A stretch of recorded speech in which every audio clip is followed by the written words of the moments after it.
여러분 택배를 받거나 또 택배를 보내거나 여러분들 뭐 그러신 적 많으실 것 같아요. 택배를 받거나 보내신 적. 요즘에 뭐 택배 없이 살 수 있는 시대가 아니잖아요. 저희 집도 보니까 그 택배가 한 2, 3일 간격으로 계속 옵니다. 택배가 계속 이렇게 오고 있어요. 그리고 택배를 딱 시키면 그 밤에 택배를 주문하면 그 다음날 벌써 새벽에 집 앞에 딱 이렇게 택배가 와 있는 경우들이 많잖아요. 또 요즘에는 이런 것도 있더라고요. 총알 배송, 뭐 당일 배송 이래서 아침에 택배를 시키면은 거의 저녁에 이게 택배가 와 있는 뭐 그런 여러분 너무 편리한 시대를 우리가 이렇게 살아가고 있습니다. 저도 택배를 많이 이용하는 경우가 있는데 언제 많이 이용을 하느냐? 책을 살 때 저는 그 택배를 많이 이용을 합니다. 책을 이렇게 택배로 주문해 놓고 이 주문한 다음에 이게 습관이 생기더라고요. 자꾸 이 핸드폰을 확인을 하는 겁니다. 내가 주문한 책이 언제 오나, 내가 꼭 필요한 책인데 이렇게 언제 오나 자꾸 이 핸드폰을 보면서 확인을 하는 거예요. 확인했는데 오늘 도착 예정 딱 그 뜨면은 기분이 이렇게 좀 좋습니다. 근데 반대로 이런 경우가 있잖아요. 배송이 지연됐습니다. 이런 경우가 되면은 이거 오늘 꼭 내가 받아야 되는 책이고 내가 꼭 필요한 책인데 내일 또 이렇게 지연된다고 하니까 신경이 쓰이는 경우, 좀 마음이 한편 조금 좀 뭐 서운하다고 할까요? 뭐 그런 마음이 들기도 하거든요. 여러분들 어떠세요? 내가 택배를 뭐 이렇게 주문했을 때 딱딱딱 왔을 때 기분이 어떠셨어요? 지연된다고 했을 때 어떠셨어요? 반대로 한번 여러분 해보겠습니다. 반대로. 우리 택배를 받을 때 말고 택배를 보낼 때로 한번 생각을 해보죠. 택배 보낼 때는 어떻게 보내요? 대충 보내지 않잖아요. 내가 보내야 택배를 잘 싸서 또 포장해서 거기에 주소가 중요합니다. 주소를 잘 써야 주소가 그걸 통해서 가기 때문에. 그리고 이게 깨지기 쉬운 물건이면은 꼭 거기다 크게 깨지기 쉬운 물건이니까 잘 배송해 주세요라고 하는 문구도 그렇게 집어 넣습니다. 근데 여러분 중요한 것은 택배를 보낼 때 여기까지만 내가 할 수 있어요. 여기까지만. 포장도 이쁘게 하고 뭐 튼튼하게 하고 주소를 쓰고 또 이 상품 잘 배달되게 해주세요라고 하는 것까지만 내가 할 수 있습니다. 나머지는 내가 할 수 있는 게 아무것도 없거든요. 이게 어느 트럭에 실려서 가게 될지, 어느 물류창고를 거쳐서 가게 될지, 어느 기사가 도대체 오늘 몇 집이나 가면서 이 배송이 돼야 될지는 내가 알 수 없는 영역입니다. 하물며 여러분 이 택배만 봐도 내가 할 수 있는 영역과 내가 할 수 없는 영역으로 이렇게 나누어진 것을 볼 수가 있어요. 우리가 여러분 사도행전을 보면서 특별히 어디에 말씀을 보고 있느냐? 바울의 2차 선교를 보고 있습니다.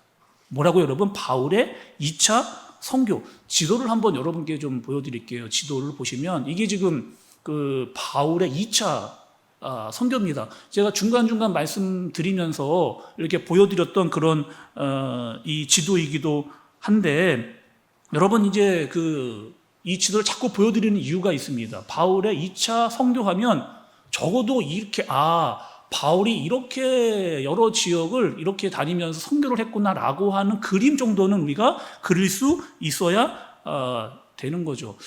바울이 처음에 2차 선교를 시작한 장소가 여러분 어디예요? 바울이 가장 먼저 그 2차 선교를 시작한 지역은 여러분 어디예요? 여러분들 보시기에 오른쪽. 저는 화면이 작아서 잘 안 보이는데 여러분들 보이시는지 모르겠어요. 제일 오른쪽에 보면 이 수리아 안디옥이라고 하는 안디옥 여러분 보이세요?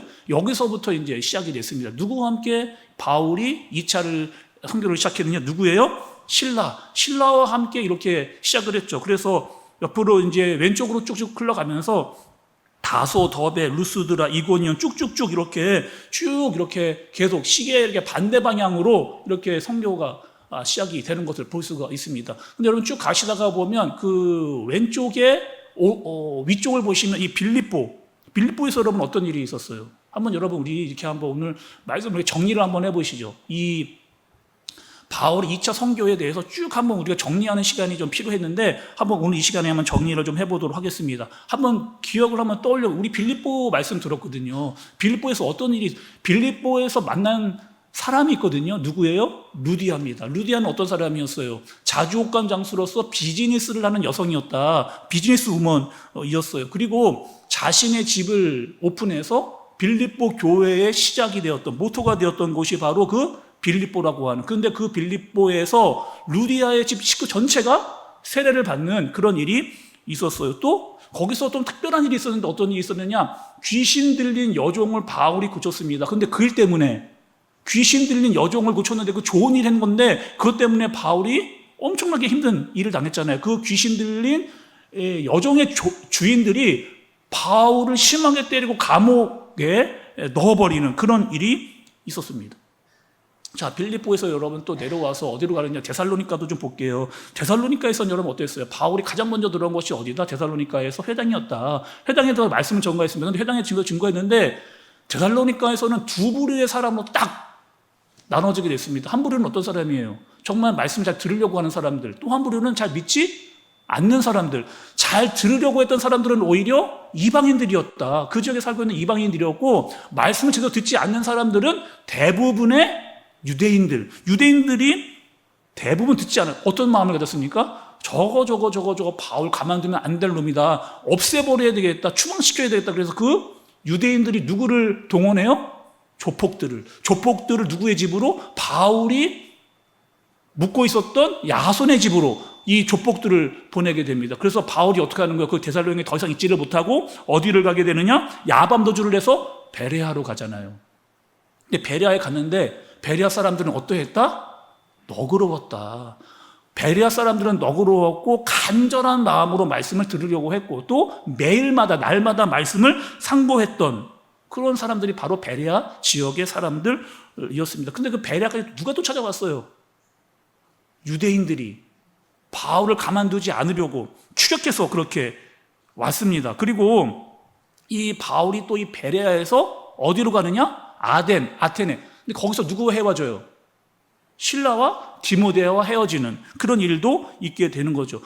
바울이 아덴까지 와서 아테네에서도 어떻게 열정적으로 정말 최선을 다해서 열심히 복음을 전하고 사역을 했는데 아테네에서는 어땠다? 그 지역이 어떤 지역이었어요? 철학의 도시잖아요. 그리고 우상과 신화가 가득했던 그런 도시. 열심히 사역하고 열심히 설교하고 열심히 사역했는데 그렇게 많은 사람들이 돌아오지 않은 마음이 굉장히 힘든 상태에서 어디를 왔어요? 고린도로 왔어요. 고린도에 왔을 때 여러분 얼마 전에 들은 말씀이죠. 고린도에 왔을 때는 상황이 어떤 상황이었어요? 바울의 마음이 약해질 대로 약해져 있었던. 약해질 대로 약해져 있었고 그 마음이 심히 두려웠고 몸이 막 부르르 떨릴 정도의 몸과 마음이 완전히 쇠약해져 있는 그런 상황이었습니다. 마치 번항욱과 같은 그런 상황이었다라고 하는 말씀을 우리가 고린도의 말씀에서 들었잖아요. 그런 상황 가운데 있었던 바울을 누가 하나님께서 어떻게 회복을 시키시는 거예요? 누구를? 바울의 평생 동역자가 될 아굴라와 브리스기라를 만나게 하시고 또 헤어졌던 누구요? 실라와 디모데를 다시 만나게 하시고 또 고린도에서 어떤 일도 있었어요. 그 회당에서 바로 옆집 디도 유스도가 돌아오는 그런 일도 경험하게 되고 회당장이었던 그리스도보가 예수님을 믿게 되어지는 그런. 그래서 바울은 고린도에서 일주일도 못 있을 것 같은 마음의 상태로 갔는데 고린도에서 무려 얼마 동안요? 1년 6개월 동안 18개월 동안 거기서 머물면서 말씀을 증거하고 교회가 세워지고 믿는 사람들이 많아지는 그런 경험을 하게 됐습니다. 자, 여러분 오늘 제가 이렇게까지 바울의 2차 선교에 대해서 쭉 나열하는 이유가 있거든요. 왜 제가 여러분 이 지금 지도도 여러분께 보여드리고 또 도시마다 특징들 바울이 있었던 이야기들을 말씀을 드리냐? 오늘 본문에서 중요한 것은 바울의 2차 선교가 끝이 납니다. 중요한 것은 오늘 말씀에서 바울의 2차 선교가 끝나게 되어지는 3년 동안의 선교 사역 그리고 한 4,000에서 5,000km 정도의 먼 지역들을 다니면서 바울이 했던 2차 선교가 끝이 나고 이제 3차 선교가 시작되어지는 지점이 바로 오늘 본문의 그런 말씀이에요. 근데 여러분 우리가 바울의 2차 선교를 이제 마무리 지면서 한번 좀 생각해야 될 부분이 있다. 어떤 부분이냐? 이 2차 선교를 잘 보게 되면 비슷한 패턴들이 계속 동일하게 반복되는 게 있어요. 바울이 갔던 지역들과 도시들을 보면 계속해서 반복되어지는 패턴이 있는 것을 알 수가 있습니다. 여러분 어떤 패턴들이 있었을까요? 바울이 가는 지역마다 특별히 2차 선교 도시를 갈 때마다 비슷하게 경험됐던 패턴들은 어떤 패턴들이 있었을까요? 가서 복음을 전해요. 처음에는 가는 사람들이 복음에 대해서 잘 받아들입니다. 어떤 사람들은 우리 집을 오픈할게, 우리 집에서 예배 드리십시오라고 막 교회가 시작될 수 있도록 자기의 집을 오픈하는 그런 일들. 여러분 대단한 일 아니에요? 대단한 일이잖아요. 어느 지역에 가서 내가 말씀을 증거했는데 사람들이 막 돌아오고 막 우리 집을 교회로 오픈하겠습니다. 이런 일들 흔하게 있는 일은 아닙니다. 그런데 그런 일들이 일어나게 되어지는, 그러니까 복음을 증거하는데 처음에는 막 사람들이 믿고 돌아오고 교회를 세우게 되어지는 이런 일이 막 생겨나게 되는 거예요. 반대로 또 어떤 일이 생겨나요, 여러분? 그렇게 감사한 일도 생겨나지만 반대로 어떤 자꾸 방해꾼들이 나타나가지고, 아니 내가 말씀을 증거하고 복음을 증거하는데 자꾸 나를 괴롭히거나 힘들게 하거나 어렵게 하거나 거기서 있다가 자꾸 이렇게 쫓겨나는 그런 일들을 하게 되는 거죠. 여러분 말씀을 좀 보시면서 이런 생각 해보신 적 없으세요? 아니 하나님, 지금 바울이 정말 하나님의 일을 하고 있는데, 하나님, 좀 바울이 하나님 하고 있는데 왜 이런 일이 생깁니까? 좀 힘든 일 안 생겨야 되는 거 아니에요? 아니 좋은 일만 계속 생겨나고 안 좋은 일 하나도 좀 없도록 하나님 그렇게 하셔야 되는 거 아닙니까? 지금 선교하고 있잖아요. 지금 교회를 섬기고 믿는 자들 위해서 복음을 증거하고 있는데 잘못되는 일, 힘든 일, 피해 다니는 일, 피신하는 이런 일 절대로 없어야 되는 거 아닌가요? 저도 이런 의문 들 때가 있거든요. 우리 교회가 매달 전도를 나가고 있습니다. 전도를 나갈 때마다 막 교회 이 주변에 있는 이 지역 분들이 막 전도대에서 오는, 그렇게 돼야 되는 거 아닌가요? 하나님, 우리가 지금 주님의 일을 하고 있는데, 전도하고 있는데, 우리가 매달마다 전도 나가고 있는데, 그러면 그 전도지 보는 사람마다, 주보 보는 사람마다 다 우리 교회로 좀 와야 되는 거 여러분 아닌가요? 그런 생각 해본 적 여러분 없으세요? 우리 교회는 훈련을 중요하게 여기는 교회예요. 그래서 복음 베이직을 합니다. 또 제자 훈련도 하게 돼요. 그리고 그 복음 베이직도 하고 제자 훈련을 하는데 사람들이 막 변화되어지고 막 성장하고 성숙하고 막 하나님의 말씀을 더 살려고 하는 막 그런 사람들이 막 그렇게 변화되어져야 되는 거 아니란 말이에요. 구약 성경 뭐 이런 말씀이 있습니다. 전도서의 말씀을 보면 전도서 7장 14절의 말씀이 이런 말씀이 있어요. 같이 한번 여러분 읽어볼게요. 전도서 7장 14절의 말씀 같이 한번 읽어보겠습니다. 시작. 형통한 날에는 기뻐하고 공고한 날에는 되돌아보아라. 이 두 가지를 하나님이 병행하게 하사 사람이 그의 장래일을 능히 헤아려 알지 못하게 하셨느니라. 제가 읽어볼게요. 형통한 날에는 기뻐하고 공고한 날에는 되돌아보아라. 이 두 가지를 하나님이 병행하게 하사, 이 두 가지를 하나님이 병행하게 하사 사람이 그의 장래일을 능히 헤아려 알지 못하게 하셨느니라. 여러분 하나님이 어떻게 하셨다고 지금 말씀하고 있어요?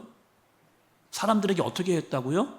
형통한 날도 있고 공고한 날도 있고 이 두 날이 병행하게 된다.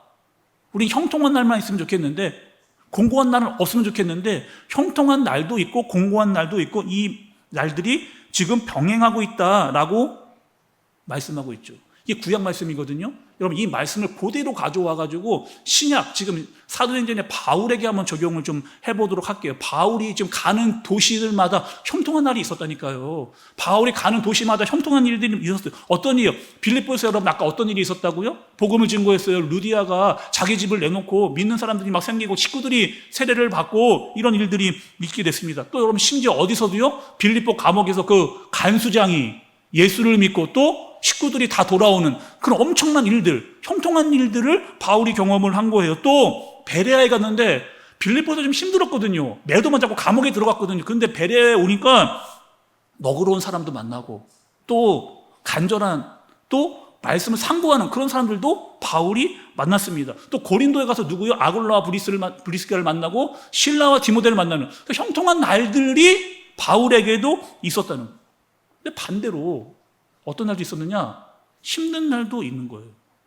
매를 맞기도 하고 감옥에 들어가기도 하고 또 데살로니가에서 유대인들에게 쫓기기도 하고 야밤도주도 하게 되면서 사람들에게 비웃음을 당하기도 하면서 계속된 피로가 쌓이기도 하는,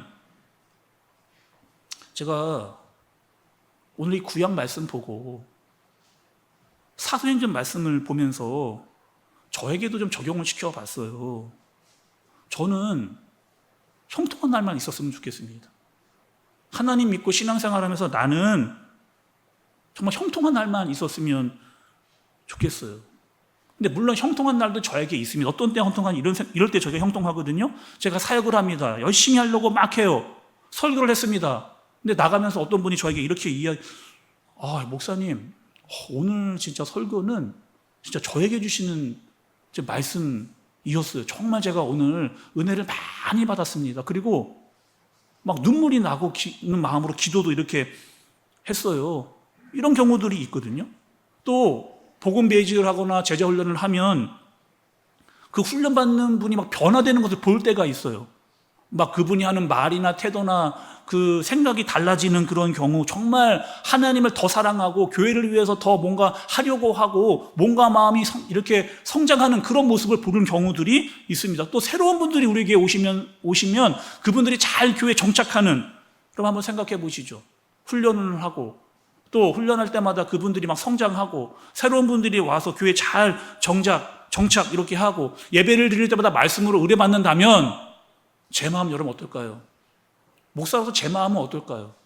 너무 감사하지 않겠어요? 하나님 정말, 하나님 정말 제가 목사가 된 거 너무 감사합니다. 제 평생에 진짜 목사로 이렇게 하기로 한 것, 하나님께 부름받은 것이 정말 최고의 선택입니다 라고 저는 아마 그런 마음을 가질 거예요. 이런 형통한 날도 저에게 있다는 겁니다. 근데 반대로 저에게 공고한 날이 있어요. 어떤 때 공고하느냐? 뭔가 열심히 하는 것 같은데 성도들이 아무런 변화가 없을 때, 교회가 성장하지 않는 것 같을 때 저는 어떻게 할까요? 여러분, 다른 사람 탓하지 않고 저를 자꾸 자책을 해요. 성도들이 변화되지 않거나 성장하지 않거나 교회가 그냥 가만히 멈춰있는 그 모습을 보면 저는 저 자신에게 자책을 참 많이 합니다. 도대체 왜 이렇게 상황이 점점 어려워지게 될까?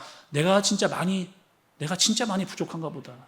내가 설교를 잘 못해서 그런가? 내가 더 성경 공부에 또 훈련에 더 힘을 내지 못해서 그런가? 내가 열심히 안 해서 그런가? 라고 하는 그 마음으로 때로는 이렇게 혼자 있을 때 자괴감이 들기도 하고, 그 자괴감 때문에 자존감이 완전히 바닥을 치는 그런 경험도, 제가 목사이지만 그런 경험들이 있게 되는 거죠. 여러분, 비단 저만 그런 것은 아닌 것 같습니다. 여러분들 어떠세요? 여러분들 매일 행복하고 매일 감사하고 매일 기뻐하는 일만 계속 매일매일 여러분 그렇게 생기는 분 여러분 혹시 여기 계세요? 아니면 나는 매일 힘들어, 매일 고통스럽고 매일 너무나 힘들어라고 하는 그런 분들 계세요? 오늘 말씀해 보니까, 바울을 보니까 하나님이 어떻게 하시느냐? 우리에게 형통한 날도 주시고 우리에게 공고한 날도 주시는 거예요. 이 두 날이 병행하도록 그렇게 하신 거죠. 근데 대부분 우리는 어떻게 생각을 하느냐? 여러분, 우리 이렇게 생각을 해요. 다른 사람에게 10번 칭찬을 들었습니다. 막 너무 좋아. 그런데 누구에게, 한 사람에게 내게 비난하는 말을 내가 들은 거예요. 10번 들었던 칭찬은 다, 정말 여러분 10번 칭찬을 10번 다 잊어버리고 한 번 그렇게 나에게 비난한 것으로 마음이 너무 힘들어요. 그리고 밤에 잠이 안 오는, 그 비난들은 그 말 한마디 때문에 밤에 잠이 안 오는 그런 경우. 사람들이 착각을 한다는 거예요. 어떤 착각을 하느냐? 분명히 좋은 말도 듣고 나쁜 말도 들었는데, 오히려 좋은 말을 더 많이 들었는데 이 좋은 말들은 금세 사라지고 그 비난받던 한마디가 나를 계속해서 힘들게 하게 되어지는, 사람들이 점점점 그 말 한마디 때문에 어떤 마음이 가느냐? 나 힘들다, 나 괴롭다, 나 힘들어서 못 살겠다 라고 하는 생각으로 빠지는, 그러니까 긍정적이고 좋은 것들보다 잘못된 것과 부정적인 것에 더 많은 마음과 에너지를 뺏겨서 자꾸 그렇게 그쪽으로 흘러가는 경우가 우리 삶 가운데 훨씬 많이 있다는 거예요. 근데 우리의 인생은 계속 공고하지만 않고 우리에게 형통한 날도 있고 공고한 날도 있고, 형통할 때는 기뻐라고 말씀해 주십니다. 그리고 공고할 때는 뭐 하라는 거예요? 형통할 때를 생각하라는 거예요. 하나님이 함께 해주시고 하나님이 은혜를 주시고 하나님이 함께 해주셨던 그 감사했던 그 일들을 기억하라는 거예요. 그 공고할 때도 형통했던 걸 잊지 말고 하나님이 함께 해주셨던 것들을 의도적으로 그렇게 해라 라고 말씀은 우리에게 알려주십니다. 자, 그럼 오늘 말씀 조금 더 볼게요. 오늘 18절의 마지막 부분을 좀 여러분 보세요. 18절의 마지막 부분. 바울이 일찍이 서원이 있었으므로 갱그리아에서 머리를 깎았더라. 바울이 일찍이 서원이 있었으므로 갱그리아에서 머리를 깎았더라. 바울이 머리를 깎았답니다. 근데 이게 뭐 도대체 얼마나 중요한 말씀이었길래 성경까지 기록이 되어져 있을까? 여러분 이런 생각도 안 해보셨어요? 바울이 머리를 깎았다. 근데 그게 뭐 얼마나 중요한 일이길래 성경까지 기록을 해 놓았을까? 목사님이 머리를 깎았다. 근데 그게 뭐 얼마나 중요한 일이길래 막 주보에 목사님 오늘 머리 이발하셨습니다. 그렇게 여러분 기록하지는 않잖아요. 왜? 아무 중요하지 않기 때문에. 목사님이 머리 깎은 거 하나도 중요하지 않습니다. 그런데 지금 사도행전에서 바울이 머리를 깎은 것은 의미가 있어요. 왜 머리를 여러분 깎는 것이 중요했길래 성경에서 기록을 해 놓았을까? 구약에 보면 나시린의 서원이 있습니다. 나시린의 서원. 나시린의 서원은 여러분 아마 이렇게 나시린이 뭔가, 이 나시린이라는 말도 처음 들어보는 분들이 있을 텐데, 나시린이 이런 사람이에요. 어떤 사람이냐? 어떠한 특별한 기간 동안 내가 정말 하나님께 충성하겠다. 내가 어떤 정해진 기간 동안 정말 내가 하나님께 완전히 충성하겠다라고 서원하는, 다짐하는 그런 것을 나신일이라고 합니다. 예를 한번 들어볼게요. 여러분 이런 거죠. 대학생이 청년부 중에 한 명이 이렇게 마음을 먹은 거예요. 나는 1년 동안 대학교 지금 방학을 포함해서 1년 휴학하고 나는 우리 교회가 협력하고 있는 그 선교사님들 거기에 가서 제가 진짜 한번 사역을 열심히 1년 동안 하고 돌아오겠다. 예를 들면 이런 겁니다. 그래서 뭐 캄보디아, 미얀마, 뭐 대만에 가서 선교사님들과 함께 이렇게 생활하면서 거기에 있는 정말 사역에 동참해서 내가 1년 동안 거기서 그렇게 사역을 하겠다라고 이렇게 마음을 먹고 결단하고 그 시간을 드리는 거죠. 나시리는 세 가지를 안 했어요. 머리를 깎지 않고 포도주를 먹지 않고 죽은 시체를 만지지 않는다. 그런데 지금 서원을 마치면 그 약속한 시간이 끝나면 머리를 자르는 겁니다. 그러니까 지금 바울이 여러분 고린도에서 어떤 일이 있었어요. 지칠 대로 힘들고 두렵고 몸이 부르르 떨릴 정도로 굉장히 힘들었는데 그래도 하나님 저에게 힘을 주시면 제가 끝까지 이 고린도에서 맡겨진 사역을 감당하겠습니다. 끝까지 내가 정말 최선을 다해서 주님이 주시는 힘으로 감당하겠습니다 라고 했던 그 서원을 마치고 갱그리아에서 머리를 자르는, 하나님 나와 함께해 주셔서 정말 고린도에 있는 동안 제가 하나님께 서원했던 것들을 지킬 수 있도록 인도해 주셔서 정말 감사합니다 라고 감사하면서 머리를 자르고 있는 바울의 모습인 거죠. 조금 더 말씀을 볼게요. 20절에서 22절의 말씀을 좀 보겠습니다. 20절에서 22절의 말씀 같이 한번 여러분 읽어볼게요. 20절에서 22절까지 말씀입니다. 시작. 여러 사람이 더 오래 있기를 청하되 허락하지 아니하시고 작별하여 이르되 만일 하나님의 뜻이면 너희에게 돌아오리라 하고 배를 타고 에베소를 떠나 가이사랴에 상륙하여 올라가 교회의 안부를 물은 후에 안디옥으로 내려가서, 제가 여러분 다시 읽어볼게요. 20절에서 22절의 말씀 다시 읽어보겠습니다. 여러 사람이 더 오래 있기를 청하되 허락하지 아니하고 작별하여 이르되 만일 하나님의 뜻이면 너희에게 돌아오리라 하고 배를 타고 에베소를 떠나 가이사랴에 상륙하여 올라가 교회 안부를 물은 후에 안디옥으로 내려가서, 여러분 여기서의 안디옥 22절의 마지막에 나오는 이 안디옥이 여러분 어디예요? 처음 바울과 실라가 출발했던 그 안디옥, 그 자리로 다시 돌아오는. 자 여러분 다시 한번 지도를 한번 좀 보여주세요. 지도를 좀 보시면, 자 보시면 여러분 왼쪽에 고린도로 보이시죠? 그 고린도에서 지금 갱그리아로 내려온 겁니다. 이 갱그리아 왜 내려왔느냐? 안디옥으로 돌아가려고. 근데 이 안디옥으로 돌아가기 전에 바로 가지 않고 한 곳을 거쳐서 이제 안디옥으로 돌아가요. 그 지역이 어디냐? 지금 보면 에베소를 거쳐서 지나가게 되는 거죠. 그래서 바울이 이 에베소에 와서 잠깐 거쳐하는 시간이었는데 뭘 했느냐? 회당에 들어갔습니다. 회당에 들어가서 뭘 했을까요? 늘 바울은 회당에 들어가서 한 일이 있었거든요. 말씀을 증거했어요. 근데 에베소 사람들이 어떤 반응이었냐? 보통 여러분 바울이 회당에 들어가서 복음을 증거하면 유대인들이 어떠한 반응을 가졌어요? 아니 정말 불쾌해하고 힘들어하고 가만두지 않겠다라고 이야기를 했는데, 여기서의 에베소에서 복음을 전할 때는 어떻느냐? 사람들이 다 바울이 조금 더 있어주면 좋겠다. 바울이 우리와 함께 더 있어줘서 더 하나님의 말씀을 들어주면 좋겠다라고 하는 반응을 얻게 된 것. 여러분, 바울의 입장에서 한번 생각을 해보시면 어떨까? 이렇지 않았었겠어요? 지금까지 가는 곳마다 회당에서 복음을 증거하고 말씀을 증거하면 사람들이 다 별로 좋아하지 않았는데 에베소에서 복음을 증거하니까 사람들이 말씀을 쫙쫙쫙 빨아들이고 정말 말씀대로 살려고 하는 그런 마음을 가지게 되어지는, 바울 입장에 더 오래 있고 싶다. 더 이들과 함께 있으면 말씀을 더 증거할 수 있잖아요. 근데 바울이 결단합니다. 어떤 결단을 하느냐? 하나님의 뜻이면 이라고 하는 말을 하면서 나는 돌아가야 된다. 더 이상 여기 오래 있지 못한다라고 하는 말을 그들에게 전하고 떠납니다. 여러분, 우리 이렇게 또 한번 생각해 볼게요. 바울이 어떻게 이런 말 할 수 있었을까?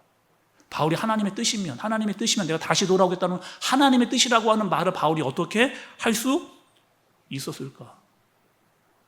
지금까지 2차 선교를 내가 지나왔던 여정을 바울이 다 떠올려 본 거예요. 내가 어떻게 여기까지 오게 됐을까? 나에게 좋은 일도 있고 나쁜 일도 있었습니다. 형통한 일도 있고 공고한 날도 있었어요. 내가 하는 일이 잘 되기도 하고 하는 일이 안 되는 일이 있기도 했습니다. 유대인들이 나를 추격해 오기도 하고 나는 도용자를 만나 위로를 받기도 했습니다. 가는 곳마다, 가는 도시마다 바울이 깨달은 게 있어요. 나에게 정말 여러 일들이 있었는데, 형통한 일도 있고 공고한 일도 있었는데 계속해서 그 와중에 하나님의 뜻이 나에게 임했다는 사실을 바울이 깨달은 거죠. 그리고 지금 에베소 사람들에게 이렇게 말하는 겁니다.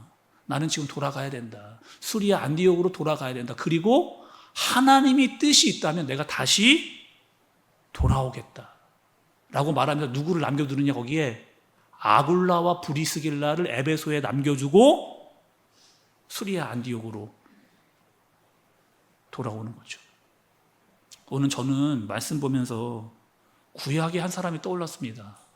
여러분, 모세가 어떤 사람이에요? 모세는 태어나자마자 죽을 뻔했던 사람. 모세는 태어나자마자 죽을 뻔했던, 여러분 한번 그 모세의 그 인생 스토리, 모세의 간증 한번 여러분 이렇게 한번 생각해 보세요. 태어나자마자 죽을 뻔했던, 애굽의 바로 왕이 이스라엘 히브리 사람 아이들을 다 죽여버려라 라고 해서 부모님들이 이 모세를 살리기 위해서 갈대아 상자에 태워서 나일강으로 띄어보내는, 모세가 어린 나이였잖아요. 부모님에게 나 갈대 상자에 떼워서 떠내려 보내주세요 라고 말하지 않았습니다. 부모님들에게 의해서 떠내려지게 가게 된 거예요. 애굽에서 40년을 살았어요. 애굽의 왕자였습니다. 그리고 그때는 힘이 있었어요. 내가 우리 민족을 지켜내겠다. 그래서 애굽 사람에게 고통받고 있었던 이스라엘 사람을 내가 구해내겠다라고 마음을 먹고 애굽 사람을 죽였습니다. 아니, 왕자였는데 하루아침에 도망자가 됐어요. 40년 동안 광야, 나이가 80이 됐습니다. 나이가 80이 되는 그때 하나님께서 모세에게 어떻게 하시느냐? 다시 애굽으로 가라는 거예요. 다시 애굽으로 가라. 하나님, 나 싫습니다.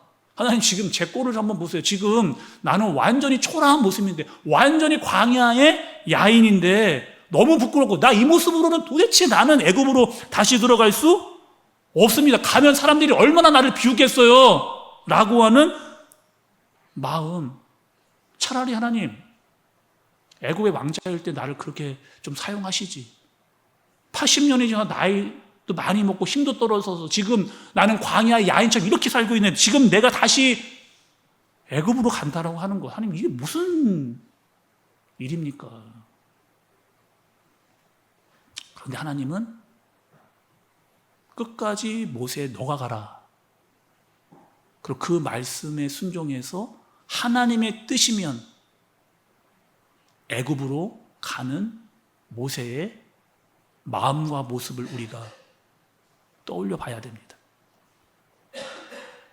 주님, 내 길을 하시고 내 걸음하시네. 어둠에서 빛을 내시는 그분을 믿네. 무엇으로 주를 섬길지, 어디로 가야 할지 헤매이는 나를 아시고 길을 여시네. 내 삶은 주의 것, 내 삶은 주의 것, 온전한 신뢰를 주께 드리네. 보이지 않아도 믿음으로 걷네. 주 영광 바라보며 주만 따르네.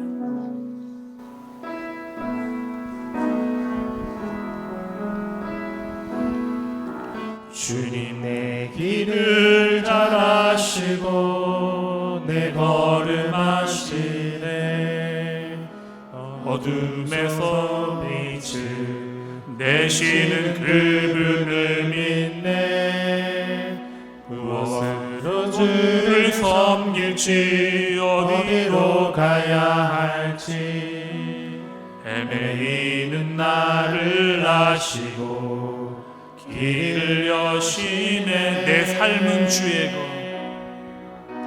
내 삶은 주의 것, 내 삶은 주의 것. 온전한 신뢰를 주께 드리네. 보이지 않아도 믿음으로 걷네. 주 영광 바라보며 주만 따르네. 주님이 내 길을 잘 아시고 주님 내 길을 잘 아시고 내 걸음을 내 아시고 걸음 아시네. 어둠에서 빛을 내시는 어둠에서 빛을 내시는 그분을 믿네. 무엇으로 주를 섬길지 무엇으로 주를 어디로 섬길지 가야 할지 어디로 가야 할지 헤매이는 나를 아시고 헤매이는 나를 아시고 길을 여시네. 내 삶은 주의 것, 내 삶은 주의 것, 내 삶은 주의 것. 온전한 신뢰를 주께 드리네. 보이지 않아도 믿음으로 걷네. 주 영광 바라보며 주만 다시 한번 따르네. 찬양합니다. 주님 내 길을 잘 아시고 주님 내 길을 잘 아시고 내 걸음 아시네. 어둠에서 빛을 내시는 그분을 믿네. 무엇으로 주를 섬길지 무엇으로 주를 섬길지 어디로 가야 할지 어디로 가야 할지 헤매이는 나를 아시고 헤매이는 나를 아시고 길을 여시네. 길을 여시네. 내 삶은 주의 것, 내 삶은 주의 것. 온전한 신뢰를 주께 드리네. 보이지 않아도 믿음으로 걷네. 주 영광 바라보며 주만 내 삶은 주의 것, 내 삶은 주의 것, 내 삶은 주의 것. 온전한 신뢰를 주께 드리네. 보이지 않아도 믿음으로 보이지 않아도 믿음으로 걷네. 주 영광 바라보며 주만 따르네. 모든 시선을 주님께 드리고 살아계신 하나님을 느낄 때 내 삶은 주의 역사가 되고 하나님이 일하기 시작. 모든 시선을 주님께 모든 주님께 드리고 살아계신 하나님을 느낄 때 내 삶은 주의 역사가 되고 하나님이 일하기 시작하네. 여러분, 오늘 말씀은 바울의 2차 선교의 마무리라고 말씀을 드렸어요. 그리고 오늘 말씀 보면서 바울의 움직임을 좀 보도록 하겠습니다. 18절, 여러분 중간을 좀 보세요.